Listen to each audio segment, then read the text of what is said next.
Mga kapamilya, ilang mahalagang impormasyon tungkol sa MERS-CoV o Middle East Respiratory Syndrome coronavirus na unang naitala sa Saudi Arabia noong Abril 2012.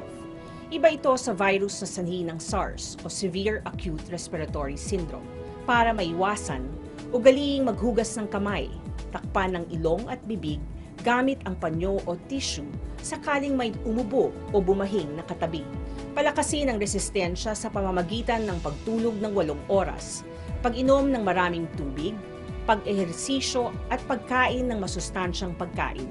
Kapamilya, ang MERS coronavirus ay maaring iwasan kung may sintomas tulad ng ubo at hirap na paghinga at nagkaroon ng close contact sa pasyente sa loob ng 14 na araw, agad kumonsulta sa doktor.